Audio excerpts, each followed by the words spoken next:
జమిలీ ఎన్నికల బిల్లును రేపు లోక్సభలో ప్రవేశపెట్టాలని కేంద్రం నిర్ణయించింది. తరచూ ఎన్నికలు జరుగుతూ ప్రతిరోజు దేశంలో ఏదో మూల ఎన్నికల కోడ్ అమల్లో ఉండడం వల్ల అభివృద్ధి కుంటుపడుతోందని అభిప్రాయం వ్యక్తమవుతున్న నేపథ్యంలో దేశవ్యాప్తంగా ఒకేసారి ఎన్నికలు నిర్వహించాలని కేంద్ర ప్రభుత్వం భావిస్తోంది.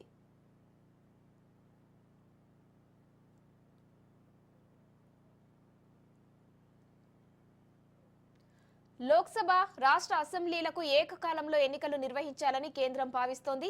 దీనికోసం ఒకే దేశం ఒకే ఎన్నిక ప్రణాళికను పార్లమెంటు ముందుకు తీసుకొచ్చేందుకు రంగం సిద్ధమైంది.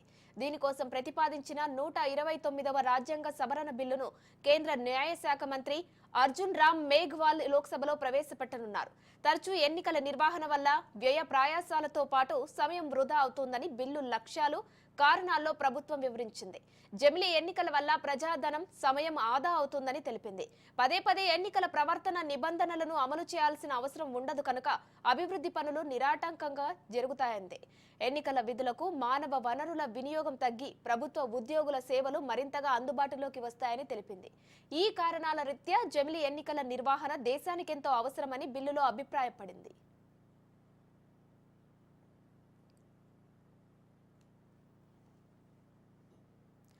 లోక్సభ, అసెంబ్లీ ఎన్నికలతో పాటే స్థానిక సంస్థల ఎన్నికలను నిర్వహించాలని మాజీ రాష్ట్రపతి రామ్నాథ్ కోవింద్ ఆధ్వర్యంలోని కమిటీ ప్రభుత్వానికి సిఫార్సు చేసింది. స్థానిక సంస్థల ఎన్నికల విషయాన్ని ప్రస్తుతానికి పక్కన పెట్టిన కేంద్ర మంత్రి మండలి లోక్సభ, అసెంబ్లీ ఎన్నికల కోసం రూపొందించిన 2 బిల్లులకు ఈ నెల 12న ఆమోదం తెలిపింది.